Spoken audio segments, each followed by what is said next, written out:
সামনে স্বর্ণাক্ষরে লেখা পবিত্র নাম আল্লাহ ও শেষ নবী হযরত মুহাম্মদ সাল্লাল্লাহু আলাইহি ওয়াসাল্লামের নাম। দেখলে যেন মনে হয় মধ্যপ্রাচ্যের যে কোনো দেশের আকর্ষণীয় মসজিদ এটি। বলা হচ্ছে প্রায় 300 কোটি টাকা খরচ করে ঢাকায় নির্মাণ করা হয়েছে মসজিদ আল মোস্তফা। নান্দনিক এই মসজিদের দিকে তাকালেই যেন প্রশান্তি আসে মনে। সামনের দেয়ালে চোখে পড়বে সোনালী রঙে লেখা আল্লাহর নাম। এছাড়া আরবের খেজুর গাছের পেছনে দাঁড়িয়ে আছে কালো রঙের ডিজাইনে কাবা শরীফের আদল। সচরাচর বাংলাদেশে আমরা যেসব মসজিদ দেখি তার থেকে একেবারেই ভিন্ন দেখতে মসজিদ আল মোস্তফা। ভেতরে প্রবেশ করলেও যেন মন জুড়িয়ে যায় মুহূর্তেই। ইউনাইটেড গ্রুপের নির্মাণ করা আইকনিক এমন মসজিদ যেন নজর কাটছে। নান্দনিক কারুকার্য শৈলী আর সবুজের সমারোহ মুহূর্তে বিমোহিত করছে দর্শনার্থীদের। দূর দূরান্ত থেকে আসছে ধর্মপ্রাণ মুসল্লিরা, তেমনি পরিবার কিংবা স্বজনদের নিয়েও আসছেন কেউ কেউ। অল্প দিনেই মসজিদটি ধর্মপ্রাণ মুসল্লিদের মহান আল্লাহ তাআলার কাছে প্রার্থনার অন্যতম একটি জায়গা হয়ে উঠেছে। এছাড়া হয়েছে অন্যতম একটি পর্যটন স্পটও। পরিবারের ছোট্ট শিশুর আবদার পূরণে মসজিদ দেখতে নিয়ে আসছেন বাবা। মসজিদ আল মোস্তফায় দাঁড়িয়ে নামাজ পড়ার পাশাপাশি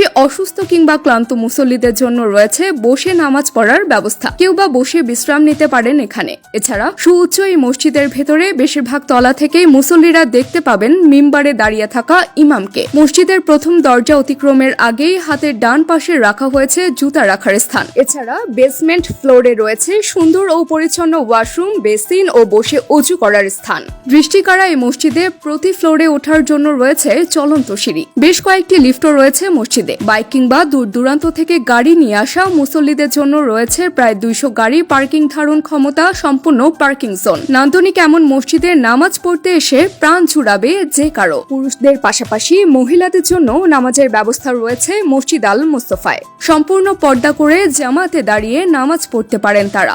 এছাড়া মহিলাদের অজু করার জন্য রয়েছে আলাদা স্থান। পুরো মসজিদে কোনো জানালা নেই, তবে ভেতর থেকে গ্লাসের মাধ্যমে দেখা যায় বাহিরের সবুজ দৃশ্য। মুসল্লিদের স্বস্তির কথা চিন্তা করে স্থাপন করা হয়েছে প্রতি ফ্লোরেই এয়ার কন্ডিশনার। রাজধানীর মাদানী অ্যাভিনিউয়ের ইউনাইটেড সিটিতে নির্মাণ করা এই মসজিদটি প্রায় 5 তলা বিশিষ্ট। প্রথম প্রবেশ দরজা পেরিয়ে চোখে পড়বে প্রায় 16 লাখ টাকা ব্যয়ে স্থাপন করা ঝাড়বাতি। মেঝেতে বিছানো হয়েছে চীন থেকে আনা কার্পেট আর উন্নত মানের সাউন্ড সিস্টেম। বছরের পর বছর রাজধানীর মানুষ জুমার নামাজ পড়তে ভিড় করেন বায়তুল মোকাররমে। তবে এবার মুসল্লিদের পছন্দের মসজিদ হয়ে উঠছে আধুনিক এই মসজিদ আল মোস্তফা। নান্দনিক এই মসজিদের সব কাজ সম্পূর্ণ হলেও সুউচ্চ মিনারের কাজ এখনো চলমান। সোনালী রঙের গম্বুজের পাশে মিনার সৌন্দর্য ছড়াবে ধর্মপ্রাণ মুসল্লিদের।